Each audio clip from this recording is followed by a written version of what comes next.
Mentalism और रूहानी ताकत के अनोखे नफ्सियाती राजों पर ये आपका फौरी खुलासा है। इस किस्त में हम ये दिलचस्प राज खोलेंगे कि कैसे ये फनकार खामोशी और रोशनी के जरिए हमारी नफ्सियात से खेलकर एक आम से करतब को बिल्कुल जादुई और माफूकुल फितरत बना देते हैं।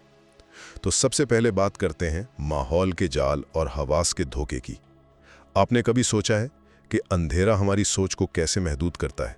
सोचिए, जैसे एक अंधेरे कमरे में आपकी नज़र सिर्फ मोबाइल स्क्रीन पर टिक जाती है ना, बिल्कुल वैसे ही मध्यम रोशनी और मुकम्मल खामोशी में हमारा जहन इर्द गिर्द की मंतिक भूलकर सिर्फ और सिर्फ फनकार पर फोकस करने लगता है। दूसरा अहम पहलू मंतिक से जज्बात तक का सफ़र है। अब आप खुद बताएं, जब हम बहुत जज्बाती होते हैं तो सवाल करना क्यों छोड़ देते हैं? होता दरअसल यह है कि ये फनकार हमारी मंतिक से डायरेक्ट नहीं लड़ते, बल्कि वो हमारे अंदर पहले से मौजूद अकायद का फ़ायदा उठाते हैं और उन्हीं अकायद का ऐसा जाल बनते हैं कि हमारी मंतिकी सोच बस खामोशी से सो जाती है। और आखिर में उस पूरी परफॉर्मेंस का एक बाकायदा सीक्वेंस होता है। देखें, पहले तो अंधेरे और खामोशी से एक पुरस्कार सा माहौल बनाया जाता है, फिर आपके अकायद को उभारा जाता है, और फिर जैसे ही आपकी मंतिकी मुदाफ़त बिल्कुल कमज़ोर पड़ जाती है, वो एक सोचे समझे करतब को किसी माफूकिल फितरत ताकत या रूहानी हकीकत बनाकर पेश कर देते हैं। यानी जिसे आप कोई बहुत बड़ा रूहानी करिश्मा समझते हैं ना, वो असल में आपके हवास और जज्बात को कंट्रोल करने का एक कमाल का नफ्सियाती खेल है। कभी किसी मेंटलिस्ट को परफॉर्म करते देखा है? दिमाग में एक सवाल जरूर आता है कि ये कोई रूहानी कमाल है या नफ्सियात का खेल। आज हम इसी सवाल का जवाब ढूंढने निकले। तो क्या ये सब सच में कोई गैबी ताकत है या फिर एक बहुत ही सोच समझकर तैयार की गई परफॉर्मेंस? चलें पर्दे के पीछे देखते हैं और इन तकनीकों को समझते हैं जिनसे ये सब हकीकत जैसा लगता है। इसको समझने के लिए हम 4 चीज़ों पर बात करेंगे। सबसे पहले माहौल कैसे बनाया जाता है, फिर तवज्जो को कैसे काबू किया जाता है, उसके बाद यकीन का इस्तेमाल कैसे होता है, और आखिर में देखेंगे कि ये जादू नहीं बल्कि एक आर्ट है। चलें तो शुरू करते हैं पहले हिस्से से, माहौल का जादू। ये समझना बहुत ज़रूरी है कि परफॉर्मेंस किसी करतब से शुरू नहीं होती। इसकी शुरुआत बहुत पहले इस माहौल को बनाने से हो जाती है, जिसका मकसद ही शक करने की सलाहियत को कम करना होता है। देखिए, मध्यम रोशनी और गहरी खामोशी ये सिर्फ ड्रामाई तासुर के लिए नहीं है, ये नफ्सियाती औजार हैं। जब लाइट्स कम होती हैं तो हमारा लॉजिक से सोचने वाला दिमाग भी थोड़ा सुस्त हो जाता है, और खामोशी वो हमें सवाल करने से रोकती है। इस तरह एक ऐसा माहौल बनता है जहां एक बिल्कुल प्लान की हुई परफॉर्मेंस भी किसी गैबी ताकत का करिश्मा लगने लगती है। हकीकत से ज़्यादा ताकतवर तजुर्बा है ना? लेकिन बात सिर्फ माहौल बनाने की नहीं है, असल कमाल तो तवज्जो को काबू करने में है। एक माहिर परफॉर्मर जानता है कि लोगों की सोच को किस सिमत में मोड़ना है, और इसका सबसे बड़ा हथियार है तवज्जो का इर्तिकाज़। मतलब ये कि लोगों की सारी तवज्जो एक जगह इकट्ठी कर दी जाए।